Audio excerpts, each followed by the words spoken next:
تاریخ کی پوری تاریخ میں مختلف افسانوں، مذہبی متنوں اور داستانوں نے طاقتور انسانوں اور ناپاک قوتوں کی پیچیدہ کہانیاں بنائی ہیں۔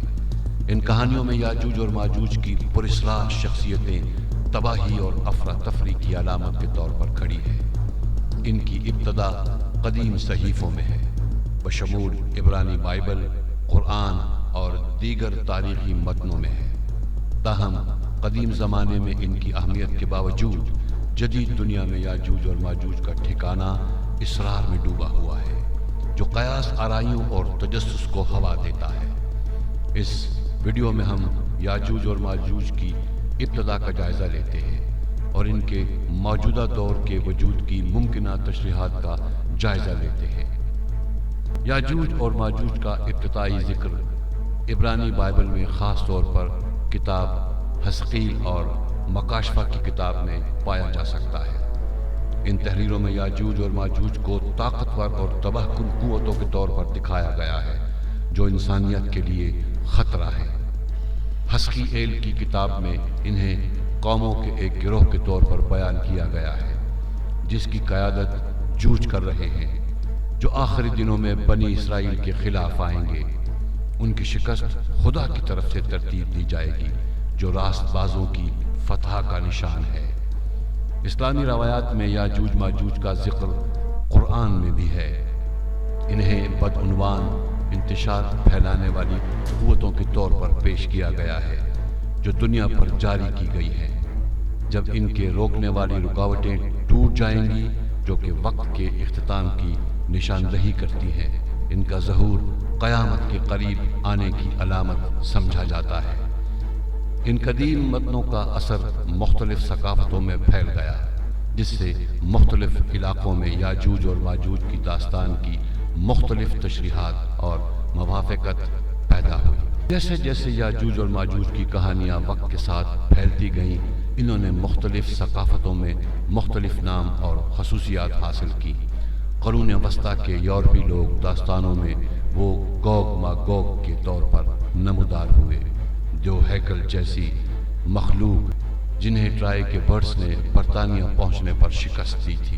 یہ افسانہ جو اعداد و شمار کو برطانوی قوم کے قیام سے جوڑتا ہے، انگلستان کے افسانوں کا حصہ بن گیا۔ اسی طرح عربی لوگ داستانوں میں گوگ ماگوگ کو یاجوج ماجوج میں تبدیل کر دیا۔ افریت قبیلے ایک لوہے کی دیوار کے پیچھے بند تھے جو مشہور بادشاہ اور نبی ذوالقرنین نے تعمیر کی تھی۔ خیال کیا جاتا ہے کہ ان کی رہائی دنیا کے خاتمے کا اشارہ دے گی۔ وقت گزرنے کے ساتھ متلاشیوں اور مسافروں نے یاجوج ماجوج کے جسمانی مقامات کو تلاش کرنے کے لیے جستجو کا آغاز کیا، اس یقین سے کہ وہ زمین پر کہیں موجود ٹھوس ہستی ہیں۔ قرون وسطیٰ کے ایکسپلورر سکندر اعظم، جسے اکثر ذوالقرنین کے نام سے جانا جاتا ہے، کے بارے میں کہا جاتا ہے کہ اس نے وہ رکاوٹ تعمیر کی تھی جس نے یاجوج ماجوج کو محدود کر دیا تھا، جس سے اس حد کو تلاش کرنے میں دلچسپی پیدا ہوئی۔ مختلف مقامات کو یاجوج ماجوج کی ممکنہ آرام گاہ کے طور پر تجویز کیا گیا تھا، بشمول قفقاز کے پہاڑوں، چین کی عظیم دیوار اور یہاں تک کہ وسطی ایشیا کے کچھ حصے۔ تاہم ان کے وجود یا جسمانی قید کا کوئی ٹھوس ثبوت کبھی نہیں ملا۔ عصر حاضر میں یاجوج اور ماجوج کا افسانہ مذہبی اور ثقافتی حدود سے تجاوز کر گیا ہے، جو مختلف جغرافیائی، سیاسی اور سماجی سیاسی منظرناموں کی علامت بن گیا ہے۔ اصطلاح یاجوج اور ماجوج کو اکثر استعاراتی طور پر استعمال کیا جاتا ہے تاکہ عالمی امن اور استحکام کے لیے تباہ کن اور شرپسند قوتوں کا حوالہ دیا جا سکے۔ کچھ سیاق و سباق میں یہ جملہ بڑی عالمی طاقتوں کے درمیان مخالفانہ تعلقات یا تباہ کن تنازعات کے امکانات کو بیان کرنے کے لیے استعمال کیا جاتا ہے۔ غلط فہمیوں سے بچنے کے لیے ان علامتی تشریحات اور یاجوج ماجوج کے اصل صحیفائی بیانات میں فرق کرنا ضروری ہے۔